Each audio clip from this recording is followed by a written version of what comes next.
Bonsoir à tous, bienvenue dans votre émission, votre projet pour la Réunion. Je reçois ce soir Guy Roger, bonsoir. Bonsoir Gismi. La, la question, elle est récurrente et on en parlait juste avant le début de l'émission, c'est que, j'allais dire, le peu de courage qu'a l'individu, qu'a l'être humain, de choisir de vivre dans l'authenticité, dans son authenticité. Et le paradoxe, c'est que l'authenticité de chacun étant unique, après, c'est le vivre ensemble qui pose un problème. Alors, qu'est-ce qu'il faut choisir? L'authenticité de soi ou le vivre ensemble? Je dirais que l'authenticité de soi n'est pas personnelle.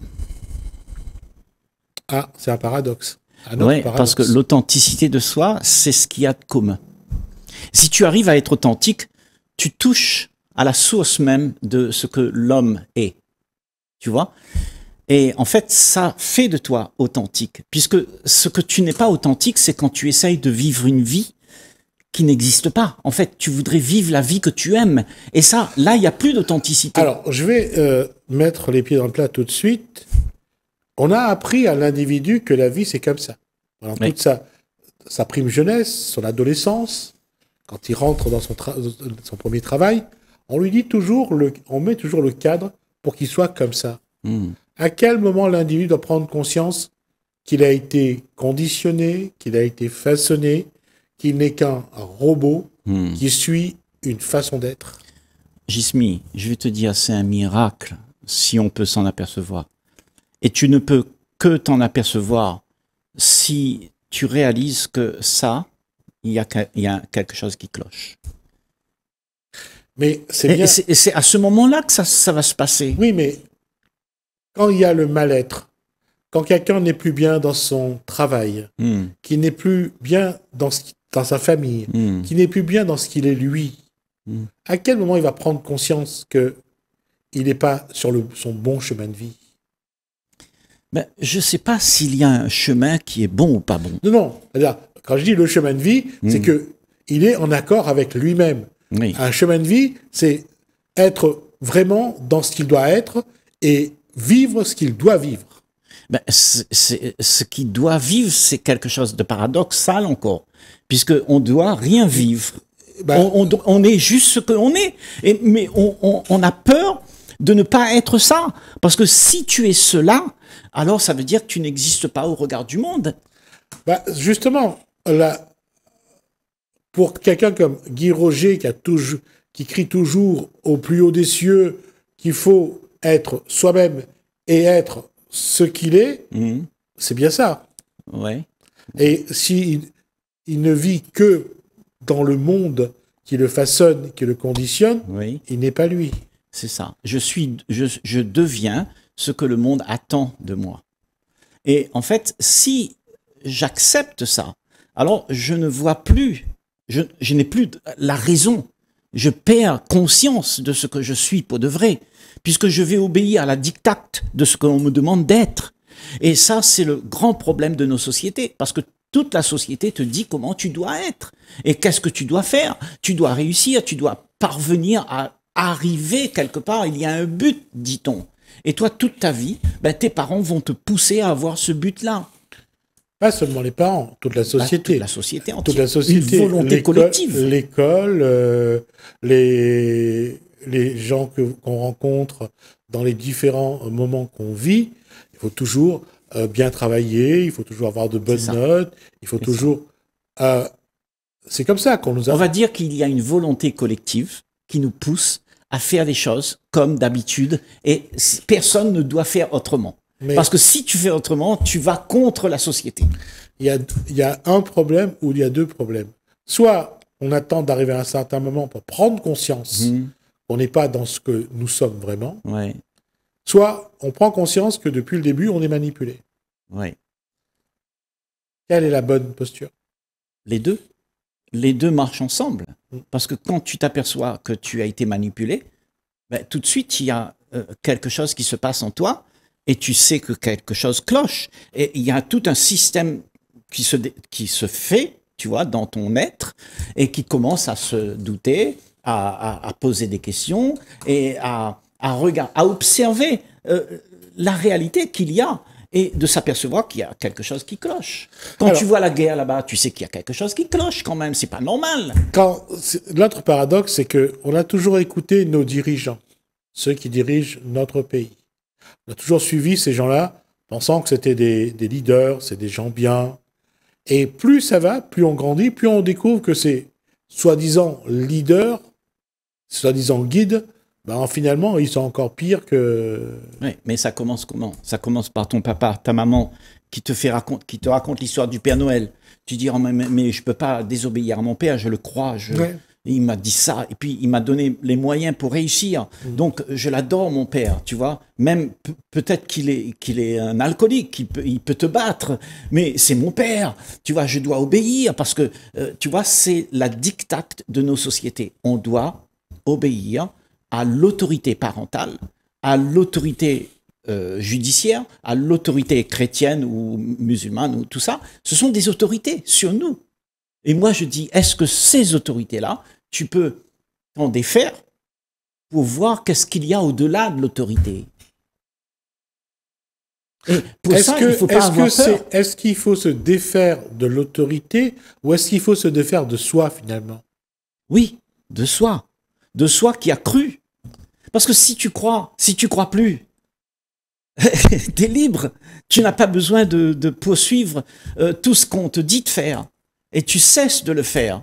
Et peu importe les conséquences.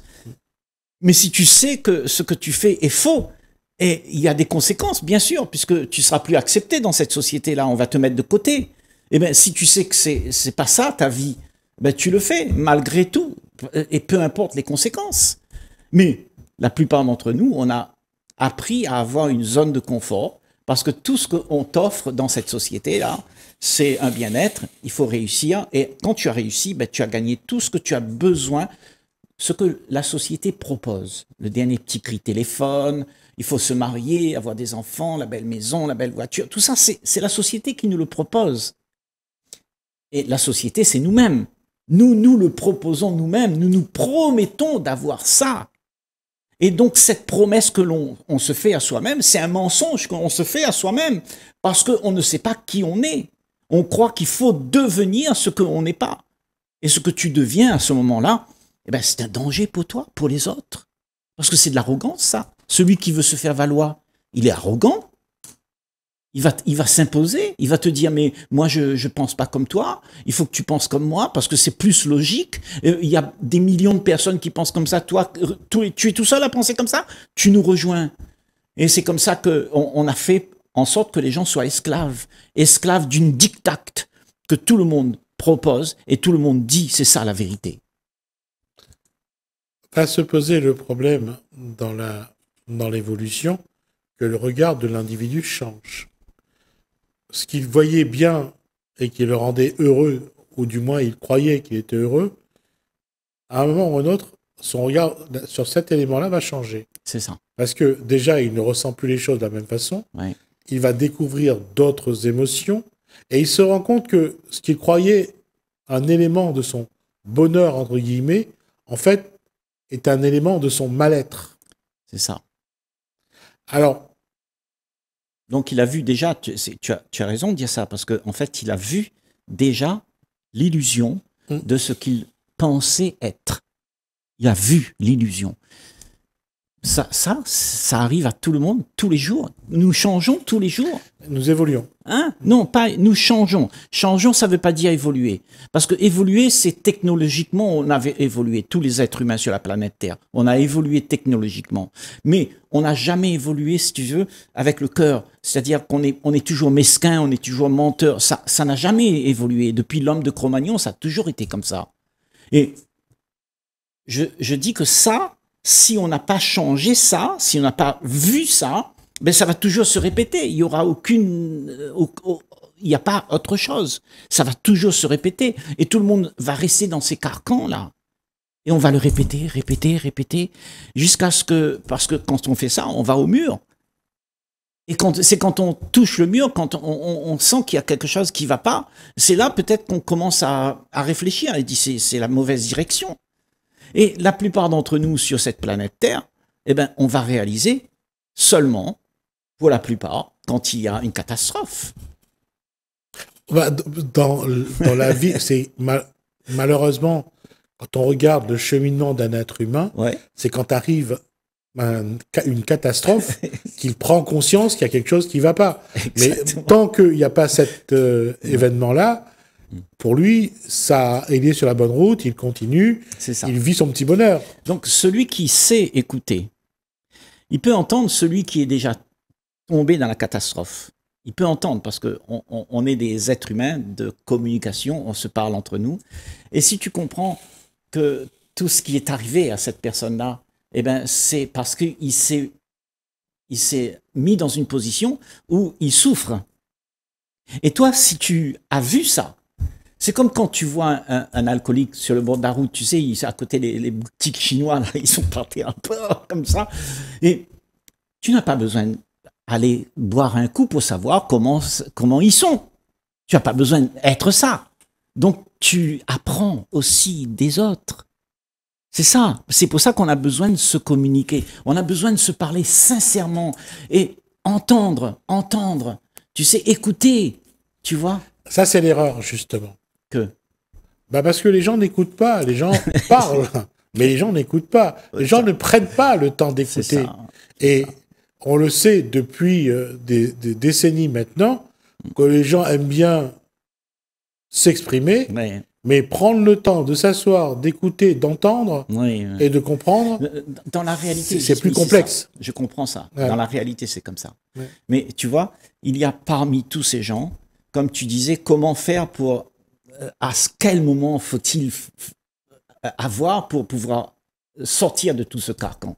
Eh bien, tu vois, il y a certains qui sont tellement désespérés, ils écoutent. Et ils écoutent avec leur cœur, pas avec leur tête. Parce que quand tu écoutes, alors, si c'est vrai, ben tu sais que c'est vrai.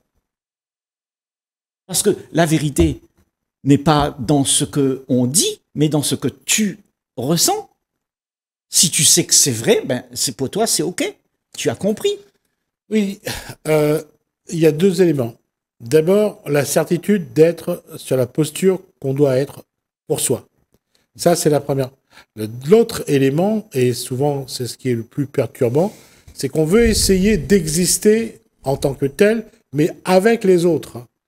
Ce qui est totalement incohérent. Parce oui, que... je suis le garçon de ma maman, je suis américain, je suis créole, je suis malbar, je suis tout ça. Ben, on existe là. On existe à travers une apparence. Mais c'est pas ce que tu es, ça.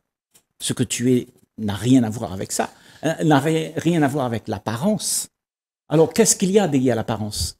Mais au-delà de ce que... D'abord, pour moi, le vrai problème, c'est d'être soi d'abord. D'être sûr de ce que l'on est. D'être sûr d'être la personne qu'on doit être. Ça, c'est le premier... J'allais dire la première inconnue de l'équation qu'on n'arrive pas à trouver. Oui, mais Gismi, mais quand tu veux ça, tu as un désir d'être ce que tu es vraiment, tu dois être sûr et tout ça. Mais ça ne vient pas parce que tu veux. Ça vient quand tu as regardé, quand tu as compris que tout ce que tu es faux. Quand tu as regardé ce que tu es là, tu mets ton petit crocodile et tu te fais valoir. C'est faux. Si tu vois ça, eh bien ce que tu es pour de vrai n'a pas besoin d'être cherché. Il est là. Tout de suite, dès que tu as vu le mensonge, tu reviens à ton esprit et tu dis mais ça c'est pas moi. Et c'est simple comme tout. Et beaucoup de gens l'ont vécu ça. Il y a encore un problème, je veux dire. Entre le moment où on constate que c'est pas soi et le moment qu'on va trouver le vrai soi, c'est pas en quelques secondes. Hein. Si, parce que tu sais, dès que tu as vu le mensonge, tu l'as vu. Est-ce que tu l'as vu? Si tu l'as vu, il n'existe plus. C'est tout. Ce n'est pas pour autant qu'on sait tout de suite qui on est. Oui, mais quand il n'y a plus le mensonge, ben c'est là. C'est là. Parce que c'est le moment où on va à la rencontre de soi. Oui, et ça, moi je dirais, c'est comme une floraison. C'est comme si tu as trouvé le chemin qui monte à la montagne, hein, et tu sais que c'est ça qu'il faut marcher dedans. Et c'est là que tu fleuris. C'est là que l'esprit s'épanouit. et que tu rencontres la capacité que tu as d'être dans ce qui est authentique. Et cette capacité, c'est la capacité de faire en sorte que nos relations puissent aller vers l'harmonie. C'est-à-dire que je vais rien faire pour faire en sorte que je te critique, que je dise comment tu dois faire, je t'accepte comme tu es, et c'est là l'art de vivre. Parce que si tu acceptes les autres tels qu'ils sont, ça veut dire que tu les aimes pour ce qu'ils sont. Et alors plus personne n'a besoin d'être aimé. Donc tu ne cherches plus quelqu'un qui t'aime, tu aimes. Et si tout le monde aime, ben, il n'y a plus de problème sur la planète, il n'y a plus. Mais si tu veux que quelqu'un t'aime, il y a des problèmes, parce que tu seras déçu. Entre la posture que développe Guy Roger et le travail qu'il y a à faire pour atteindre cette posture, il y a quand même un sacré chemin. Je comprends, Jismi, mais ça, c'est toute la difficulté de ce qu'on appelle aujourd'hui la spiritualité, le développement personnel. Tout le monde veut aller quelque part, trouver le paradis, rencontrer Dieu, toucher l'indisible et tout ça. Mais tout ça, ça semble pour moi être quelque chose qu'on désire. Si c'est pas désiré... Ça peut être tout simplement un chemin choisi pour aller vers soi. Non, mais si tu désires pas ça, si tu ne désires pas, ça veut dire que ta tête arrête. Il y a un calme. Tu sais, l'esprit en paix, ça veut dire qu'il ne veut rien, qu'il n'attend rien, qu'il est là, présent. Oui, mais il y a un silence total. Non, je dis que si quelqu'un doit cheminer vers lui-même, oui. Il doit être en quête de lui-même. Il faut bien qu'il prenne un chemin. Oui, mais celui qui prend ce chemin, c'est toujours celui qui veut, qui désire qu'il y a quelque chose, qu'il y a un but à atteindre. Et moi, je dis que si tu as... C'est pas forcément, on peut juste chercher soi. Oui, mais pourquoi tu le cherches? C'est comme tu sais, dans les hôpitaux, il y a des gens qui crient partout. Où es-tu, Jean? Où es-tu, Jean? C'est hôpital psychiatrique, mais il est là. Et tu te cherches, quoi? Tu te cherches. Il n'y a rien à trouver. Je vais dire qu'entre le moment où on se rend compte qu'on est dans un mensonge et le moment où on est soi, il y a quand même un travail à faire. Oui, mais c'est la grâce. Il n'y a pas de travail. Excuse-moi d'insister. Écoute, tu vois, parce que quand il y a un travail à faire, ça veut dire que tu es occupé. Celui qui est occupé continuera d'être occupé constamment, tout le temps, et il trouvera toujours une occupation parce que c'est infini. À partir du moment où tu ne fais plus rien, tu n'attends plus rien, tu ne demandes plus rien, la chose, elle est là. Ce que tu appelles soi, il est là, présent. Cette présence émerge, tout simplement. Mais c'est quand tu veux ton esprit occupé. Pour que soi émerge, il faut que ton esprit soit en paix. Mais si tu es occupé à chercher, ben, tu vas peut-être passer à côté. Parce que qu'est-ce que tu cherches? Tu cherches ton désir, là? J'ai vu cette phrase de Carl Gustav Jung, j'ai vu cette phrase chez Gandhi. Tout arrive en son temps. Oui. Et c'est pas toi qui choisis. Justement, je veux dire, il faut laisser la vie faire les choses. Ouais. Mais à quel moment on a encore le devoir ou les moyens d'être acteur? Ça veut dire que si tu laisses faire la vie, tu n'es plus acteur. Il n'y a plus quelqu'un.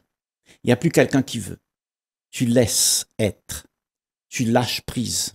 Ça veut dire que celui qui était l'acteur pour faire la vie agréable, merveilleuse, qu'on aimerait, cet acteur cesse de faire ça. Ça fait que tout disparaît. Il ne reste plus rien de ce que l'acteur veut. Alors il y a la réalité qui est là. Et à ce moment-là, ça c'est une grâce. Tout d'un coup, tu te retrouves avec une autre dimension de toi-même, une autre réalité de tout ce que tu croyais être. Et tu es parfois, Jismi, on en est choqué. Parce qu'on a passé toute notre vie à se mentir, à chercher ce qui n'existe pas. Je croyais que Guy Roger allait dire, on a passé sa vie à essayer de trouver quelque chose. Oui, alors qu'on s'est mis assis et c'est arrivé tout seul. C'est ça. C'est ça que je voulais... J'allais dire, cette phrase-là, comme j'ai dit, entre Carl Jung et Gandhi, de dire que lorsqu'on laisse la vie Oui. faire les choses, Mm. la grâce, comme dit Guy Roger, arrive à un moment. Et c'est quoi la vie? On laisse la vie, c'est quoi Les choses se faire. La vie, c'est quoi? C'est quand on dit on laisse la vie. Qu'est-ce qu'on laisse? On laisse soi être. Parce que la vie, c'est ce que tu es. L'essence même de ce que tu es, c'est la vie. Et la plupart d'entre nous, on est en train de combattre la vie. On se combat soi-même. Alors, je vais préciser la posture de Guy Roger. C'est que on a cette prétention de croire que nous prenons une bonne décision pour nous et pour les autres. C'est ça. Donc, on avance avec la certitude d'être quelqu'un de bien, d'être sur le bon chemin, d'être sur le bon objectif, alors que finalement, si on ne fait rien, et on laisse on laisse les choses aller, les choses se mettent en place tout seul. Alors, si on fait rien, ça veut dire qu'il n'y a plus cet acteur qui veut que les choses soient à son goût. Ça s'appelle mourir à soi. Tu meurs à ce que tu n'es pas, c'est-à-dire l'entité qui est là, qui existe par rapport à ce qu'il aimerait faire exister. Il meurt. Et quand ça est mort, la vie naît. Il y a tout de suite la vie qui est là. Le vrai soi apparaît aussi. Exactement. Oui, tu vois. Merci Guy Roger. Voilà, le vrai soi est apparu. Je ne sais pas si vous êtes content, mais en tout cas, vous l'avez devant vous. Merci Guy Roger. Merci à vous de nous avoir suivis. Merci Alain, merci François. Je vous dis à bientôt.